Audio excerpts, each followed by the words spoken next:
يا اهلا بكم يا جماعه. لو عايز تفعل ميزه الرد الذكي التلقائي وتشغل بوت كامل يرد على زباينك وانت نايم في ثانيه واحده من غير تعقيد، في تطبيق وات اوتو، ركز معايا عشان النهارده جايب لك الخلاصه من جوه الاعدادات. في اول دقيقه التطبيق ده عباره عن منقذ لاي حد عنده ضغط رسائل، بس فيه ميزتين في الاعدادات مستخبيين لازم تفعلهم فورا. اول ما تفتح الاعدادات هتدخل على قائمه التجاهل عشان تحدد ناس معينه البوت ما يردش عليهم ويحرجك معاهم. تاني حاجة هتفعل وقت التأخير ريبلاي ديلاي عشان الرد ما يبانش آلي وسريع في نفس اللحظة، فيحس اللي بيكلمك انك شخص حقيقي بيكتب مش بوت مش روبوت يعني.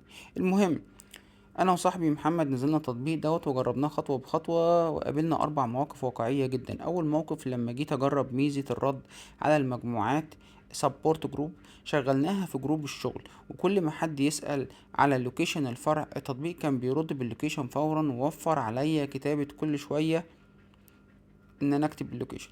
وتاني موقف مع محمد وهو بيجرب يربطه بتطبيقات تانية غير الواتساب، لقى التطبيق بيدعم ميزة سبورت اول ماسنجر، يعني يشتغل معاه على التليجرام والماسنجر بنفس الكفاءة من غير اي لخبطة. الموقف التالت بقى واحنا بنعمل البوت الخاص بينا بيلد يور بوت، محمد لاحظ اننا نقدر نعمل منيو كامل للزبون يختار منهم برقم، اضغط 1 للاسعار، اضغط 2 للمواعيد، والموضوع ده مش محتاج اي خبرة برمجية، بلمسة واحدة اتعمل. الموقف الرابع لما جربنا ميزة الجدولة الوقت، ضبطنا التطبيق يشتغل بعد الساعة 10 بالليل بس لما نكون نايمين، وفعلا كان بيرد على كل الرسائل المتأخرة بدقة شديدة. بس عشان نكون صراحة مع بعض ومفيش مصلحة، دخلنا شوفنا تعليقات الناس على البلاي ستور ولقينا 3 عيوب حقيقية ومستفزة. أول عيب إن التطبيق ساعات بيسقط وما بيردش لو الموبايل دخل في وضع توفير الطاقة الشديد، يعني لازم تديله صلاحية العمل في الخلفية يدوي.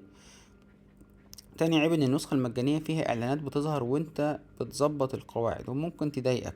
تالت عيب ان ميزة الذكاء الاصطناعي والربط مع دوليجو فلو معقدة شوية ومحتاجة خطوات كتيرة عقبال ما تظبط.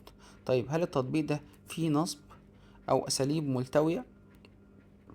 الحقيقة التطبيق مفهوش نصب ولا اساليب ملتوية عشان يسحب فلوسك. تطبيق آمن تماما وواضح في اشتراكاته، وما بيجبركش على دفع مبالغ بدون مميزات حقيقية. النسخة المجانية شغالة بس بالإعلانات، والمدفوعة بتشيل الإعلانات وتفتح ميزات متقدمة.